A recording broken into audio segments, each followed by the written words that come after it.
வணக்கம். இன்றைக்கி நம்ம சுவையான மட்டன் குழம்பு எப்படி பண்ணுறதுன்னு நம்ம பார்க்க போகிறோம். ஃபஸ்ட்டு இதை பண்ணுறதுக்கு என்னென்ன பொருட்கள் வேணும்னு பார்த்துடலாம்.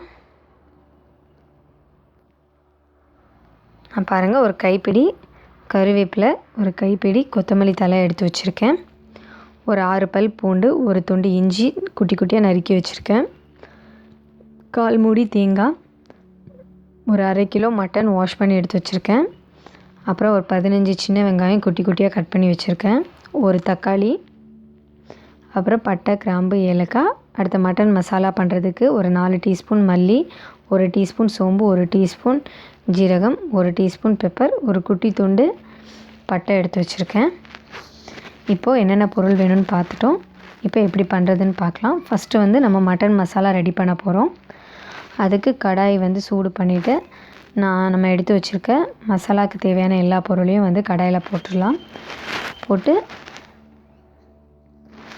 நல்லா கலர் சேஞ்ச் ஆகிற வரைக்கும் நல்லா வதக்கிக்கோங்க. காரத்துக்கு நான் ஒரு 2 காஞ்ச மிளகாய் சேர்த்துருக்கேன்.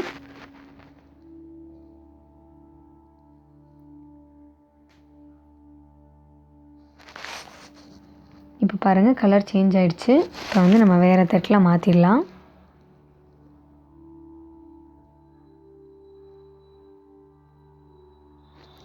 இப்போ அதே கடாயில் எண்ணெய் ஊற்றிக்கோங்க, நல்லெண்ணெய் ஊற்றிக்கோங்க. டேஸ்ட் இன்னும் நல்லாயிருக்கும். எண்ணெய் சூடானதும் நம்ம எடுத்து வச்சுருக்க பூண்டு, இஞ்சி எல்லாமே ஆட் பண்ணுறோம். அப்புறம் பாதி சின்ன வெங்காயத்தை இதில் ஆட் பண்ணிடலாம். அப்புறம் நம்ம எடுத்து வச்சுருக்க கருவேப்பிலை ஆட் பண்ணிட்டு நல்லா வதக்கிக்கோங்க.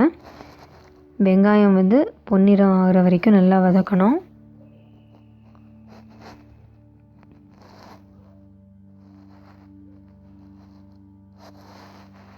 இப்போ பாருங்கள், வெங்காயம் நல்லா வதங்கிடுச்சு. இந்த ஸ்டேஜில் நம்ம எடுத்து வச்சுருக்க 1/4 மூடி தேங்காவை ஆட் பண்ணிடலாம்.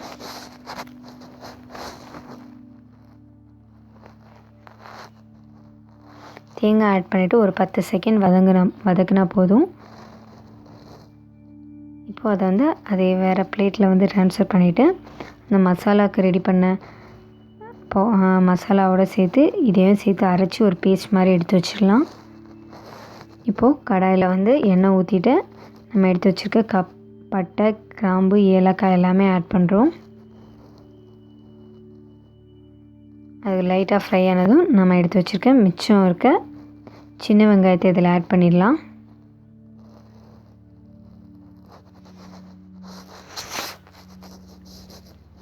தேவையான அளவு உப்பு ஆட் பண்ணிக்கோங்க.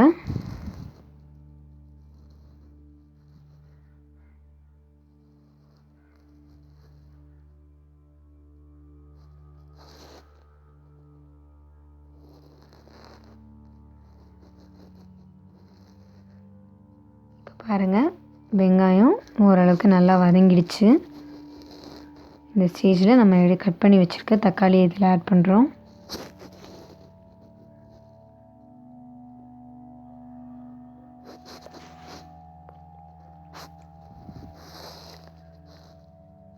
தக்காளியை நல்லா வதக்கிக்கோங்க. இப்போ பாருங்கள், தக்காளியும் நல்லா வதங்கிடுச்சு. இந்த ஸ்டேஜில் நம்ம அரைச்சி வச்சுருக்க அந்த பேஸ்ட்டை இதில் ஆட் பண்ணிடலாம். இதுக்கப்புறம் நம்ம பவுடர் எதுவுமே ஆட் பண்ண தேவையில்லை. மஞ்சள் பொடி மட்டும் ஆட் பண்ணிக்கலாம். மற்றபடி வேறு எதுவுமே தேவையில்லை. ஏன்னா எல்லாமே நம்ம வறுத்து அரைச்சிட்டோம் மசாலாவை. இப்போ கலருக்காக கொஞ்சம் மஞ்சள் பொடி ஆட் பண்ணுறோம்.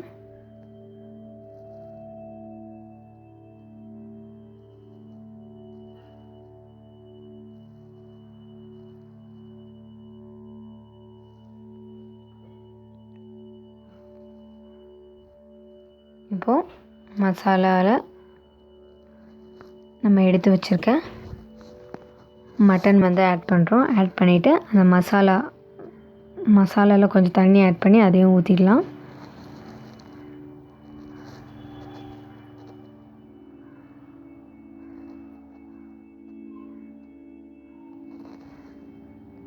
கெட்டியாக இருந்துச்சுன்னா இன்னும் கொஞ்சம் தண்ணி ஆட் பண்ணிக்கலாம். நம்ம தேவையான அளவு உப்பு ஆட் பண்ணுறோம்.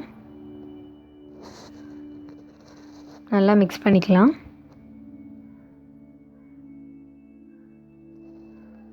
இப்போது இன்னும் ஒரு கப் தண்ணி ஆட் பண்ணிவிட்டு நம்ம மூடி வச்சு மட்டனை வேக வச்சிடலாம்.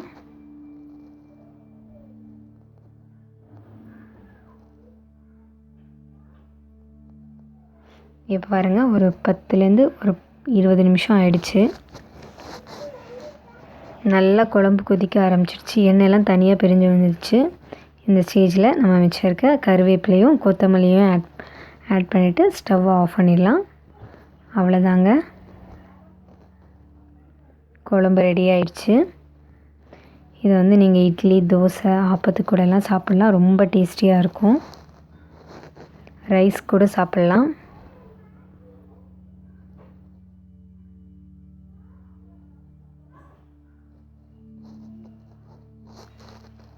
நீங்களும் இதே மாதிரி வீட்டில் செஞ்சு பாருங்கள், கண்டிப்பாக நல்லா வரும். எப்படி வந்துச்சுன்னு கீழே கமெண்ட் பாக்ஸில் கமெண்ட் பண்ணுங்கள். நன்றி.